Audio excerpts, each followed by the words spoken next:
I'll tell you what, though. I feel vindicated, and I think half the country feels vindicated because Sharks have gone with Curtin Bosch week in, week out, week in, week out, week in, week out. Siya Masuku was signed from the Cheetahs after having a phenomenal season, has not played a single minute. This past weekend played, I think 20 minutes of that, and the Sharks looked a different side with him on the field. And I don't understand how a brains trust like the Sharks have taken, 5 months into the season to give this guy a go. Yeah, it's weird. It's such a clear place that they need to focus on. Like, I think Bosch can, do a job on the fringes. I think, he's kind of been figured out, I feel. Like, I'm surprised that he's still playing so much rugby in South Africa. He almost just doesn't suit the South African game.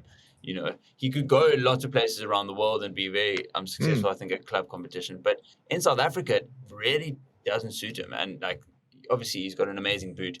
But Masuka, as you said, the talent that he showed in that Cheetahs jersey, and then you go and sign him thinking, okay, they're making an effort to, taking a risk on this guy to come into the 10 jersey and then go with the repeated process. And it's clear. I mean, I think one of the biggest downfalls, and we can, chat about their potential incoming signings in Trevor Nyakane and Andre Estes next season, but there just seems this massive gulf between the world-class players and their other players, and they just continue to stick with them. I think the frustrating thing is, I think for ability-wise, I look at those non-World Cup players, the non-Springbok players, and these are all players they've signed from other unions where they've done really, really well. And they've now going to the Sharks and they just can't emulate that kind of level.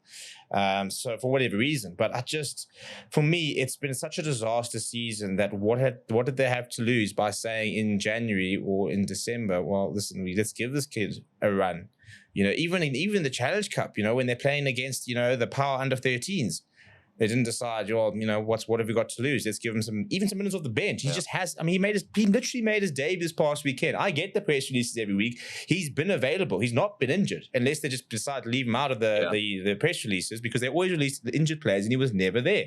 So he's been available. They just haven't played him. And I cannot understand why you wouldn't just try it at some point.